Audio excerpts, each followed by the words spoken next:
2026년 3월 환율이 1,500원을 넘었습니다. 그런데 정작 무서운 건 환율 숫자가 아닙니다. 그 숫자가 여러분 통장에 도착하는 병로입니다. 여러분이 마트에서 장을 보는데 왜 갑자기 식용유가 비싸졌는지, 전세대출 이자가 왜 슬금슬금 올랐는지 다 연결되어 있습니다. 환율이라는 하나의 숫자가 움직이면 보이지 않는 파이프라인을 타고 여러분의 월급가치, 대출이자, 밥상 물가까지 동시에 흔들립니다. 오늘 이 경로를 처음부터 끝까지 추적해 보겠습니다. 이 구조를 한번 이해하고 나면 다음에 환율 뉴스가 나올 때 내 지갑에 무슨 일이 생기는지 바로 읽을 수 있게 됩니다. 환율이 오르면 나한테 뭐가 달라지냐고요? 결론부터 말씀드리면 장바구니부터 단아집니다. 2026년 3월 26일 기준 원달러 환율이 1,509원을 넘었습니다. 17년 만에 최고치입니다. 그런데 이 숫자 자체보다 중요한 게 있습니다. 이 숫자가 여러분의 생활비에 도착하는 경로입니다. 한국은 원유의 약 70%를 중동에서 수입합니다. 식량도 상당 부분을 해외에 의존하고 있습니다. 그러니까 환율이 오른다는 건 해외에서 물건을 사올 때 드는 비용, 즉 수입 물가가 통째로 올라간다는 뜻입니다. 실제로 수입 물가 지수가 142.39까지 올랐습니다. 6개월 연속 상승입니다. 그런데 이게 바로 터지는 게 아닙니다. 환율이 오르는 건 폭탄처럼 한 방에 터지는 게 아니거든요. 보이지 않는 파이프라인을 타고 여러분의 장바구니, 주유소, 전기요금 고지서에 조용히 도착하는 겁니다. 보통 2개월에서 3개월 정도 시차를 두고 퍼집니다. 쉽게 말하면 이런 겁니다. 한국은 원유의 70%를 중동에서 가져옵니다. 그런데 지금 이란이 호르무즈 해협을 봉쇄해버렸습니다. 한국이 수입하는 원유와 천연가스의 상당량이 이 해협을 통과하거든요. 해협이 막히니까 유가가 뛰고 여기에 환율까지 오르니까 원유 수입 가격이 이중으로 올라가는 겁니다. 이게 정유사 비용으로 가고 주유소 가격으로 가고 결국 여러분의 택배비, 버스비, 난방비까지 전부 밀어올립니다. 실제로 한국은행이 소비자 물가 전망을 발표한 지 20일 만에 다시 올려잡았습니다. 2.0%에서 2.2%로 20일 만에 수정한다는 건 그만큼 상황이 빠르게 움직이고 있다는 뜻입니다. KDI는 환율이 1,500원대를 유지하면 소비자 물가가 추가로 0.24%포인트 더 오를 수 있다고 봤습니다. 숫자가 작아 보이지만 이건 환율 하나가 만들어내는 추가 상승분입니다. 이미 오르고 있는 물가 위에 환율이 한 격 더 얹는 거죠. 체감이 안 되시면 이걸 보시면 됩니다. 항공권 가격이 최대 560% 폭등했습니다. 지금 환율과 유가가 동시에 뛰면서 같은 노선이 몇 달 전이랑 완전히 다른 가격표를 달고 있습니다. 해외여행뿐만이 아닙니다. 현찰 환율은 1,520원대를 넘었고 유학비, 해외 직구 비용까지 전부 올라갔습니다. 해외에서 들어오는 모든 것의 가격표가 지금 조용히 바뀌고 있는 중입니다. 환율이 1,500원을 넘은 이 순간에도 파이프라인은 작동하고 있고 1개월에서 3개월 뒤에 여러분의 장바구니에서 그 결과를 확인하게 됩니다. 그런데 물가는 시작일 뿐입니다. 환율이 오르면 위에서 내려오는 충격이 하나 더 있습니다. 자본 유출이라는 훨씬 무서운 경로가 있습니다. 자, 이제 다른 방향에서 치고 들어오는 충격을 봐야 합니다. 환율이 오르면 물가만 오르는 게 아닙니다. 외국인 투자자들이 한국에서 돈을 빼갑니다.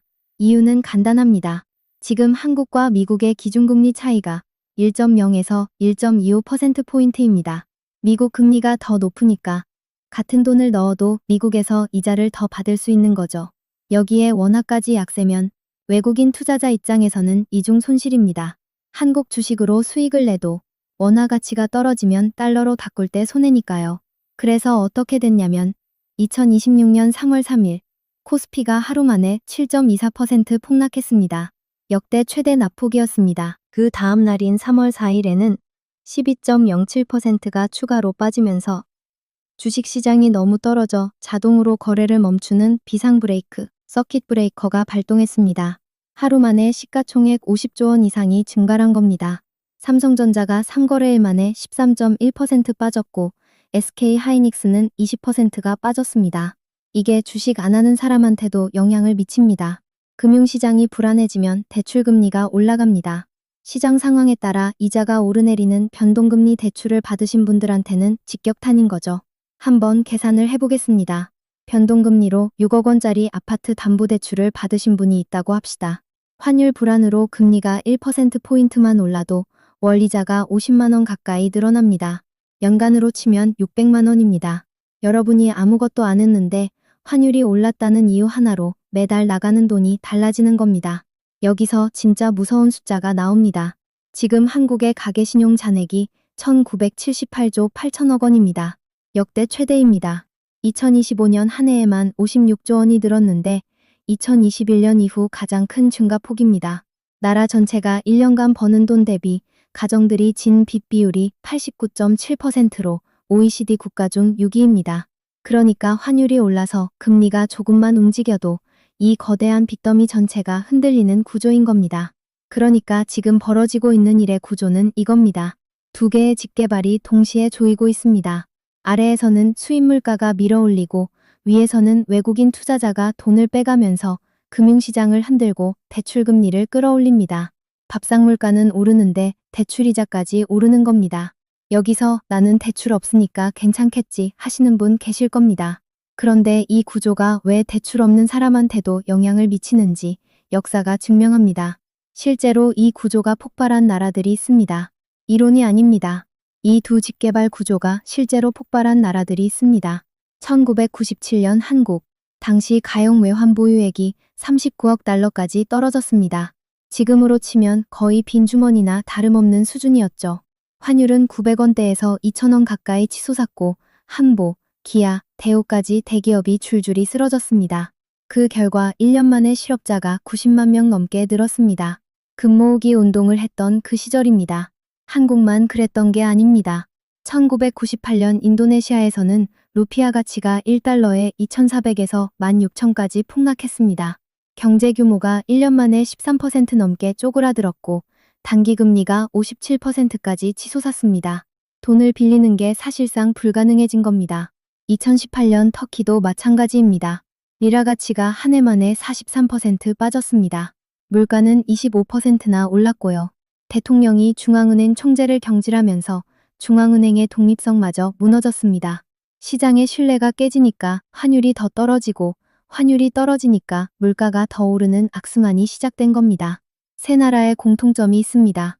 환율이 한번 무너지기 시작하면 공포가 공포를 부르는 악순환 고리가 돌아간다는 겁니다. 그러면 2026년 지금 한국은 어디쯤 서 있을까요? 방어막은 확실히 달라졌습니다. 1997년에 39억 달러였던 외환 보유액이 지금은 4,276억 달러입니다. 100배가 넘게 늘었죠. 수출도 탄탄합니다. 13개월 연속 무역 흑자를 기록 중이고 2월 수출만 673억 달러로 전년 대비 28% 넘게 늘었습니다. 게다가 1997년에는 환율을 정부가 관리하는 고정환율제였지만 지금은 시장에서 자유롭게 움직이는 유형환율제입니다. 충격을 흡수하는 구조 자체가 다릅니다. 국민연금 외환스와프 같은 시장 안정화 장치도 작동하고 있습니다. 그런데 외관이 달라졌습니다. 1997년에는 기업빚이 문제였습니다.